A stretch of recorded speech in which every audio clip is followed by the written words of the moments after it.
wants to come to us. It wants to point at something that's happening to us, something that someone has done to us or said about us, and it wants to get us to define ourselves by that. Yes. Yeah. And if it can get us to define ourselves by what's happening to us, or what someone has said about us, or something we see manifesting in our flesh, then it sends us off onto a life of self-justification, where we're all the time roaming around in the world looking for evidence that we are as we ought to be from the world and from our relationships.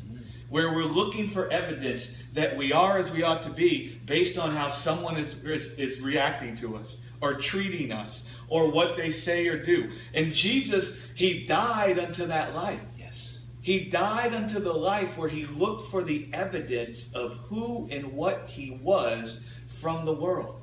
He died unto that life. He rejected that was the life of His design. He rejected that wisdom on the cross, and He died unto it. Meaning He said, no.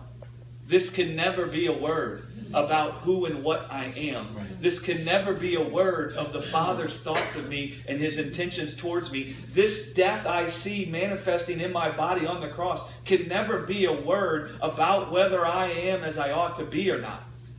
And He rejected it. And because He did, His flesh rested and He died.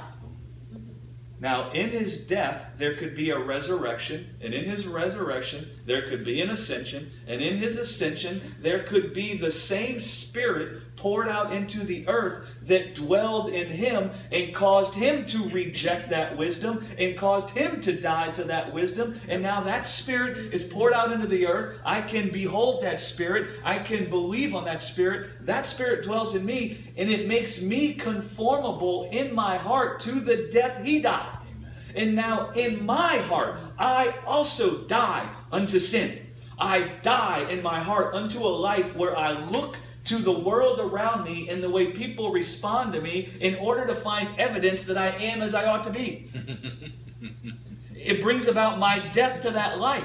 Now, in that I don't look for evidence that I am as I ought to be from the people around me or from the world around me, then I can't be hurt or offended by anything they say or do. Right.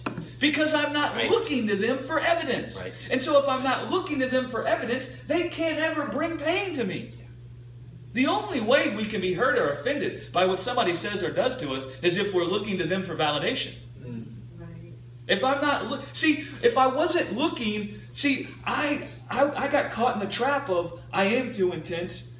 I was defining myself by my intensity. Now listen, God may have given me a gift of intensity, but that still doesn't mean that who I am is my intensity. Do you see what I'm saying? Yeah. And so I don't define myself by my intensity, but what happened was when I took on the word that my intensity was the evidence that there was something wrong with me, I defined myself by my intensity. And I said that intensity is now a word that's something wrong with me. And then what that did was it sent me off into a life of self-justification, where I would begin looking to you, Jay, to see if I could find evidence from you that I'm not too intense. And then I would begin looking to all of you to try to find evidence that I'm not too intense. You see, but in doing that, you could just say, boy, Greg, you're intense, man. Yeah. And you could mean it good. Right. But in my heart, I would be hurt and I would be offended by what you said because I would be looking for evidence.